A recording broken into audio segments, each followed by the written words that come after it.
Hello അസ്സലാമലൈക്കും. Iris ഫ്ലോറിലോട്ട് എല്ലാവർക്കും സ്വാഗതം. അപ്പോൾ നമ്മളിന്ന് ചിക്കൻ കറിയാണ് ഉണ്ടാക്കാൻ പോകുന്നത്. അപ്പോൾ നമുക്ക് നേരെ വീഡിയോയിലോട്ട് കിടക്കാം.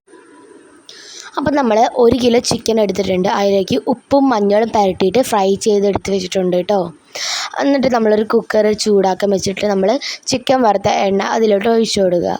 അതിന് വേണ്ട സാധനങ്ങളാണ്: ഒരു വലിയ തക്കാളി, 2 പച്ചമുളക്, കുറച്ച് ഇഞ്ചി ചതച്ചത്, വെളുത്തുള്ളി ചതച്ചത്, പിന്നെ 2 വലിയ സവാള.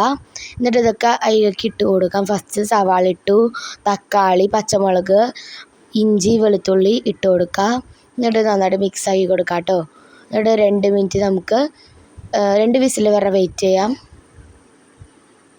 എന്നിട്ട് നമ്മൾ ഇത് നന്നായിട്ട് മിക്സാക്കി കൊടുക്കണം. അതിനുശേഷം അതിലേക്ക് മല്ലിപ്പൊടി 3 ടീസ്പൂൺ, പിന്നെ മുളക് പൊടി 2 ടീസ്പൂൺ, പിന്നെ കുറച്ച് മഞ്ഞൾപ്പൊടിയും കൂടി ഇട്ടിട്ട് നന്നായിട്ട് മിക്സാക്കി കൊടുക്കാം. ഇച്ചിരി വെളിച്ചെണ്ണയും കൂടി ഒഴിച്ച് കൊടുക്കാം കേട്ടോ. അതിൻ്റെ പച്ചമണം മാറണ വരെ നന്നായിട്ട് തന്നെ മിക്സാക്കി കൊടുക്കാം. അതിനുശേഷം നമ്മൾ വറുത്ത് വെച്ചിട്ടുള്ള ചിക്കൻ അതിലോട്ട് ആഡ് ചെയ്ത് കൊടുക്കാം കേട്ടോ.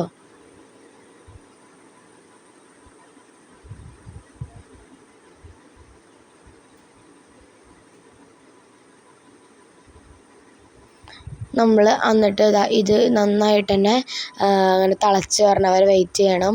കുറച്ച് വെള്ളം കൂടി ഒഴിച്ച് കൊടുക്കാം. അത് കാണിച്ചിട്ടില്ല കേട്ടോ അതിൽ. പിന്നെ നമുക്ക് ഇച്ചിരി കറിവേപ്പിലയും കൂടി ഇട്ട് കൊടുത്തിട്ട് നമുക്ക് മിക്സാക്കി സെറ്റാക്കി കൊടുക്കാം. നമ്മുടെ ചിക്കൻ ഇവിടെ റെഡി ആയിട്ടുണ്ട്. അടിപൊളിയാണ്, നല്ല ടേസ്റ്റാണ്. അപ്പം എല്ലാവരും ട്രൈ ചെയ്ത് നോക്കണം. അപ്പോൾ ബൈ.